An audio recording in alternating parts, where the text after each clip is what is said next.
Bonjour, on va traiter donc le cours de thermodynamique. La suite, ça va concerner même le chapitre 3 sur les gaz parfaits. Je rappelle donc que nous avons déjà traité le chapitre 1 concernant les généralités sur la thermodynamique et notions mathématiques. Le chapitre 2 qui concerne la thermométrie. Maintenant, on va traiter le chapitre 3 concernant les gaz parfaits. Donc gaz parfait, introduction, donc un gaz est constitué d'un grand nombre d'atomes ou de molécules qui sont toujours en mouvement, donc mouvement incessant, et en interaction entre eux et avec les parois des récipients qui les renferment. Il faut savoir que le nombre de ces atomes aux molécules est très grand. 1 cm3 d'air contient environ 3, 10 puissance 19 molécules. De ce fait, on ne peut pas faire du calcul en considérant la vitesse d'un atome, son énergie cinétique, son énergie potentielle. On ne peut donc faire que des calculs statistiques, c'est-à-dire la vitesse moyenne d'un atome ou d'une molécule, l'énergie cinétique moyenne d'un atome ou d'une molécule, l'énergie potentielle moyenne. Ces calculs se font dans le cadre de la théorie cinétique des gaz, qui est en fait une partie de la thermodynamique statistique. Hypothèse d'un gaz parfait. Donc on appelle un gaz parfait un gaz qui vérifie les hypothèses suivantes. Première hypothèse, les atomes de masse M sont considérés être ponctuels, c'est-à-dire comme des points, ils n'ont pas de volume propre. Deuxième hypothèse, les forces d'interaction entre atomes sont négligeables devant les forces de choc. Troisième hypothèse, toutes les directions sont également probables à l'équilibre du gaz, c'est-à-dire à l'équilibre du gaz, la probabilité de trouver un atome selon X, Y ou Z est la même. Quatrième hypothèse, la densité des particules est constante à l'équilibre du gaz, c'est-à-dire que les atomes ou les molécules sont répartis uniformément dans le volume V. Donc ces hypothèses constituent ce qu'on appelle le modèle du gaz parfait. On note donc comme remarque que tous les gaz réels tendent vers le comportement du gaz parfait quand la pression est faible. Quand la pression est faible, on peut imaginer que les atomes sont tellement loin l'une de l'autre qu'on peut négliger les pores d'interaction. Et aussi un atome, lors de son parcours dans le volume V, ne rencontre pas les autres, c'est-à-dire comme si elle ne les voit pas, et ça veut dire que comme si elle est toute seule dans le volume V. Pression cinétique du gaz parfait. On parle de la pression cinétique puisque dans le cas d'un gaz parfait, il n'y a que de l'énergie cinétique, il n'y a pas de l'énergie potentielle. Définition d'une pression. Une pression par définition, c'est une force qui s'exerce sur une section. En fait, les atomes ou les molécules du gaz qui appliquent une force sur une section, la pression, donc c'est cette force exercée par les atomes et les molécules divisée par la section. En considérant donc la théorie cinétique des gaz, on trouve la pression cinétique sous la forme P égale 1 tiers N sur Vm, V au carré moyen avec N, le nombre d'atomes ou de molécules du gaz, V le volume occupé par le gaz, M la masse d'un atome ou d'une molécule, et V au carré moyenne du carré de la vitesse des atomes ou des molécules du gaz. Donc on note que racine de V au carré moyen égale V étoile, c'est la vitesse efficace ou la vitesse quadratique moyenne.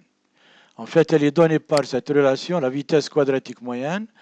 Donc la moyenne du carré de la vitesse, c'est V1 au carré, 1 c'est l'atome 1, V2 au carré de l'atome 2, plus VI au carré de l'atome I, donc plus etc., plus Vn au carré La Vn, c'est la vitesse de l'atome n.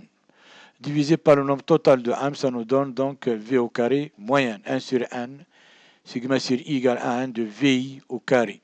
Ces vitesses au carré donc, sont tous positives. Les atomes sont en mouvement incessant, donc ils sont tous différents de 0. Par la suite, on a un V au carré moyen différent de 0. Avec VI, donc vitesse de l'atome I. Donc on doit rappeler que la vitesse moyenne, vu que la probabilité de trouver un atome selon X, Y ou Z est la même, est nulle. Donc la vitesse moyenne est nulle.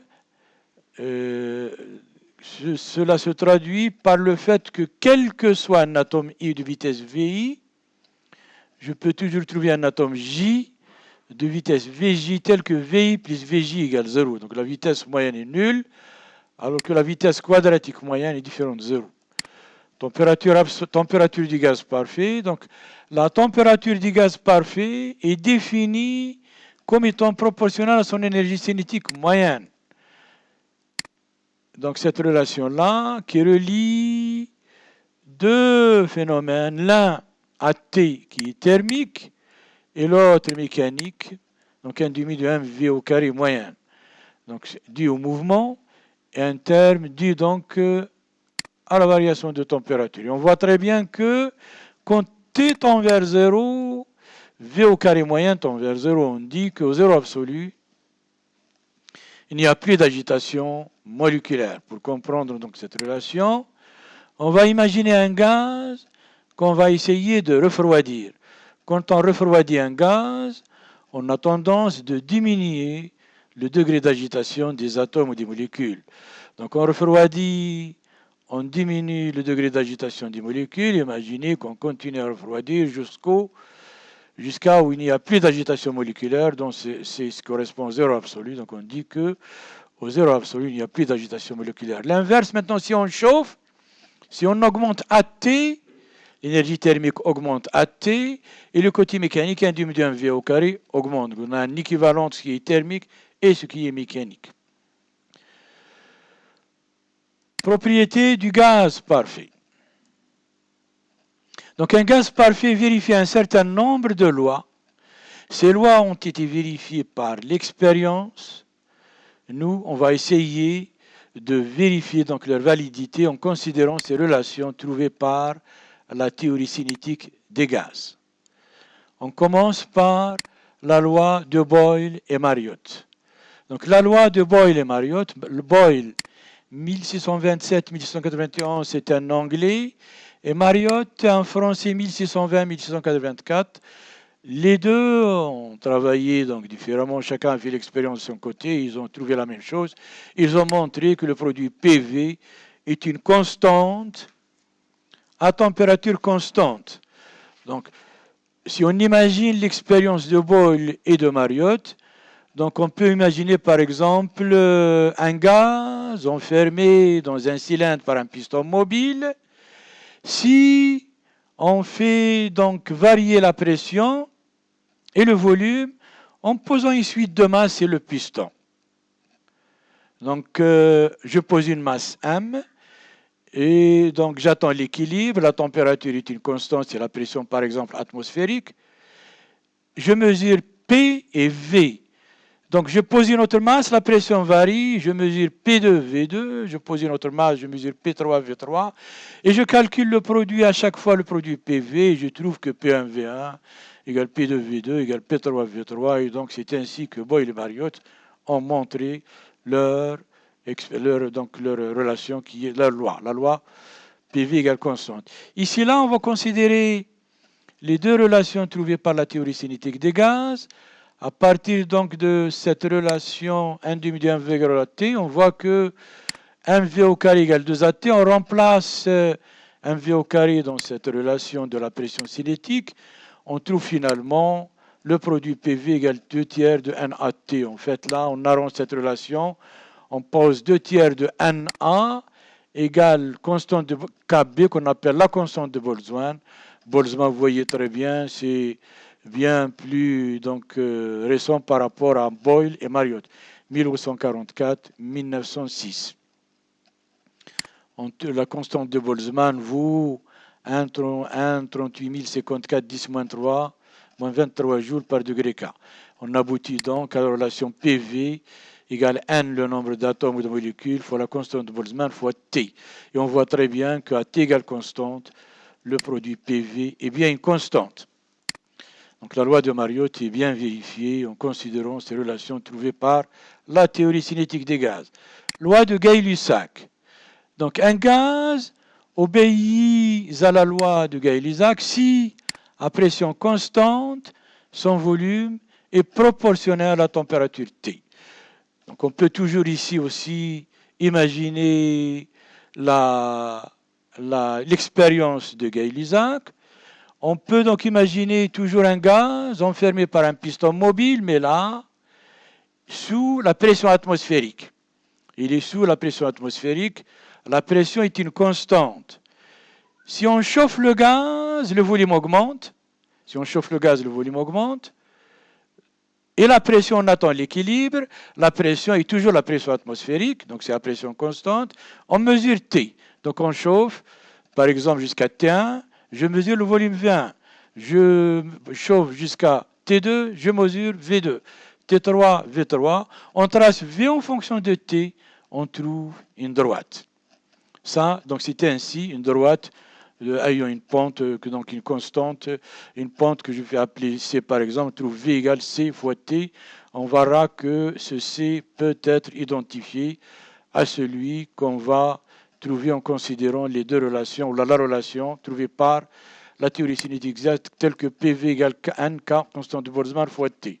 Je vais considérer un état initial tel que, donc défini par P0, V0, T0, pour laquelle je peux écrire que P0, V0 égale N, constante de Boltzmann, T0. Un état, donc, un état d'évolution du système qui évolue à l'équilibre thermodynamique tel que P égale P0, V et T, la pression est une constante. Là, je peux écrire que P0, V et T sont des variables maintenant. P0, V égale N, constante de Boltzmann, fois T. Bien sûr, cette relation est écrite à l'équilibre thermodynamique du gaz. À chaque fois, on entend l'équilibre ou l'équilibre. Donc, ça nous fait, si je fais la relation 1, c'est-à-dire P0, V0 égale N, constante de Boltzmann, T0, et P0, V égale N constante de Boltzmann fois T. Si je fais 2 sur 1, je trouve que V égale V0 sur T0 fois T. Donc V0 sur T0, c'est la pente de la droite V, fonction de T, qu'on peut donc réaliser expérimentalement comme on fait Mariotte et Boyle. Donc la variation du volume est donc linéaire en fonction de T. Loi de Charles, donc la loi de Charles, un gaz donc obéit à la loi de Charles. Si à volume constant, la pression est proportionnelle à la température T. Donc, là, je vais aussi imaginer la loi de Charles. Donc Charles, un volume constant.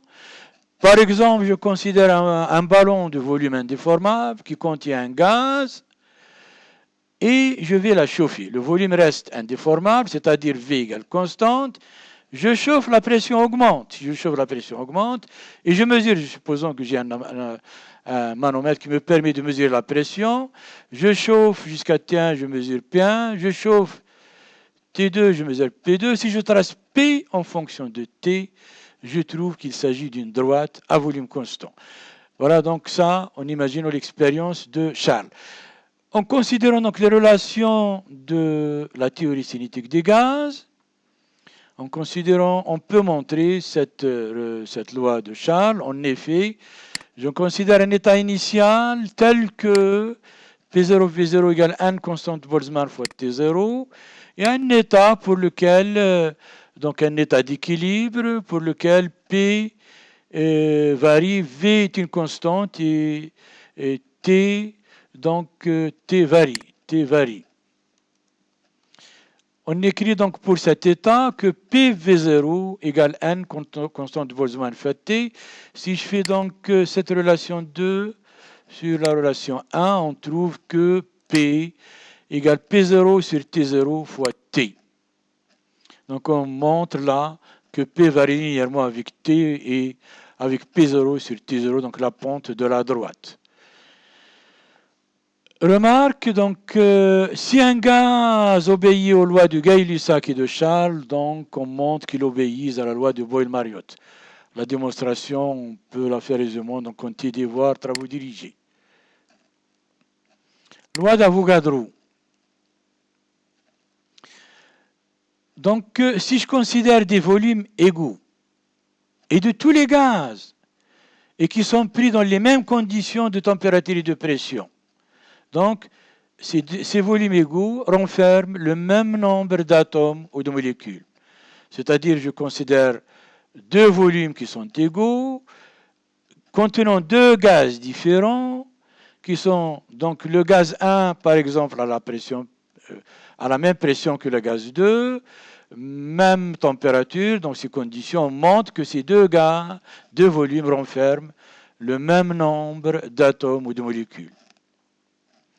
Par exemple, je vais imaginer deux volumes égaux. L'un contient de l'hydrogène et l'autre volume, le même volume, contient de l'hélium. L'hélium, c'est des atomes, l'hydrogène, c'est des molécules. Alors, si le volume d'hydrogène se trouve à la pression P et à une température T qui sont les mêmes pour l'hélium, alors le nombre d'atomes d'hélium est égal au nombre de molécules d'hydrogène. En fait, avec la théorie avec la relation de la théorie cinétique des gaz, dans le cas du gaz 1, je peux écrire que P1V1 égale N1, le nombre d'atomes ou de molécules du gaz 1 fois 1 constance de Boltzmann T1. Pour le gaz 2, P2V2 égale N2, nombre d'atomes ou de molécules du gaz 2, donc fois constante de Boltzmann T2. Et là, bien sûr, dans les conditions, même pression P1 égale P2, même volume V1 égale V2, T1 égale T2, automatiquement N1 égale N2. On pose N, le nombre d'atomes ou de molécules, égale un nombre petit n, qu'on appelle le nombre de moles, fois un nombre n, qu'on appelle le nombre d'Avogadro. Le nombre d'Avogadro, il renferme 6,02252 10 puissance 23 atomes ou molécules. Donc, une mole d'un gaz renferme 6,02252 10 puissance 23 atomes ou molécules. Bien sûr, une mole de n'importe quel gaz renferme ou la contient 6,02 2252 atomes ou molécules. Loi de Dalton. La loi de Dalton, elle dit que la pression d'un mélange idéal de gaz parfait est égale à la somme des pressions partielles des différents constituants du mélange. La pression d'un mélange idéal. Donc, si je considère un mélange de gaz parfait, donc j'ai des gaz parfaits et j'ai un gaz, le système est un mélange de gaz. Et ces gaz, à l'état initial, ont été des gaz parfaits. Le mélange est aussi un gaz parfait. Si le mélange est un gaz parfait, il s'agit donc d'un mélange idéal. La pression partielle. Donc, on appelle pression partielle d'un gaz I, d'un constituant I de mélange. C'est la pression qu'il exerçait s'il était tout seul dans le même volume qu'occupe le mélange. Donc, on appelle pression partielle de l'un des constituants du mélange la pression qu'il exerçait s'il occupait seul le volume des mélanges.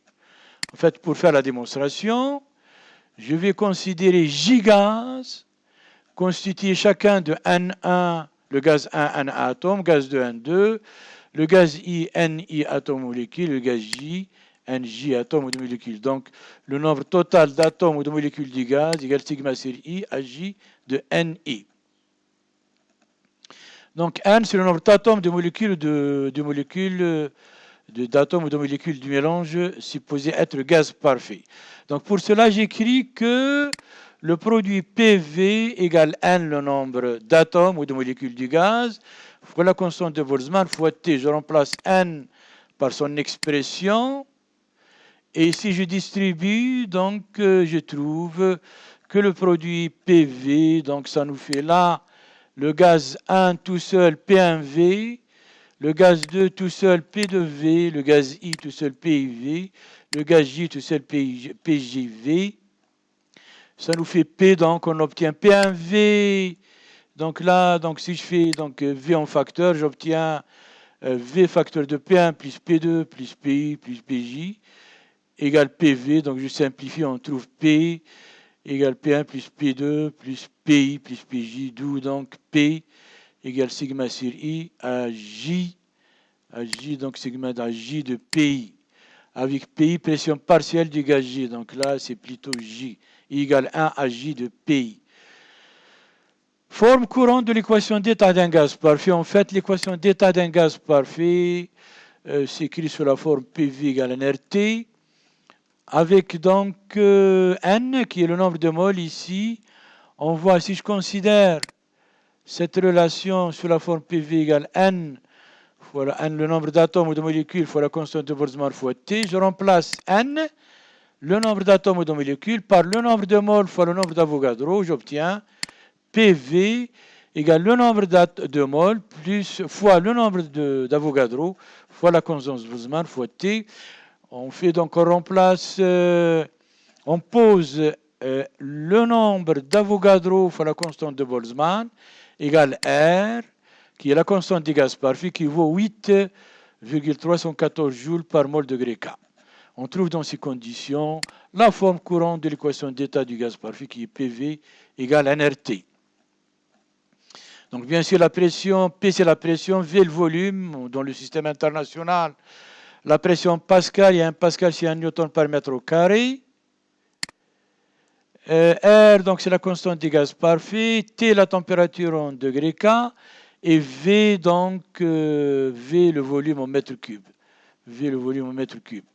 On note que si M est la masse du gaz, c'est la masse du gaz, et M, sa masse molaire, le nombre de moles, c'est la masse du gaz divisé par la masse d'une mole. On va essayer maintenant de déterminer le volume molaire dans les conditions normales de température et de pression, et donc aussi la masse volumique d'un gaz parfait. Le volume molaire d'un gaz parfait dans les conditions normales de température et de pression. Les conditions normales de température et de pression sont par définition la pression P0 égale 1 atmosphère égale 10 puissance, environ 10 puissance 5 pascal, et la température T0 égale 273,15 degrés K, qui correspond au 0 degré C, la température de la glace fondante, sous la pression atmosphérique. Donc, le volume molaire dans les conditions normales de température et de pression, c'est-à-dire tel que la pression égale 10 puissance 5 pascal et la température égale 273,15 degrés K, on écrit donc P0, V0 égale P0, V0 égale RT0, d'où V0 égale RT0 sur P0, on remplace. On trouve le volume molaire égale 22,414 litres. Donc, une mole de gaz parfait, bien sûr, occupe dans les conditions normales un volume de 22,414 litres. La masse volumique, ρ égale M sur V, d'un gaz parfait, M la masse du gaz. Les unités de ρ, bien sûr, kilogrammes par mètre cube dans le système international. On sait que dans le cas d'un gaz parfait, on a PV égale nRT, et N égale M sur N, la masse du gaz divisée par la masse d'une mole, fois RT. Là, donc, je vais essayer de trouver, de former le rapport M sur V, M sur V, M sur V. Donc, je vais essayer de former le rapport M sur V. J'obtiens donc ρ égale MP sur RT. M la masse d'une mole, P la pression, R la constante du gaz parfait et T la température. Donc, ρ égale M sur V égale MP sur RT. Les unités de ρ dans le système international, bien sûr, je rappelle, sont des kilogrammes par mètre cube. On note que dans le cas de l'air, on a ρ égale ρ de Z, donc la masse volumique dépend de l'altitude, P égale P de Z et T égale T de Z avec Z égale altitude, voir exercice en travaux dirigés. Donc voilà, donc je viens de terminer avec ce chapitre concernant les gaz parfaits. Le chapitre prochain donc concernera l'échange d'énergie. Merci pour votre attention et au revoir.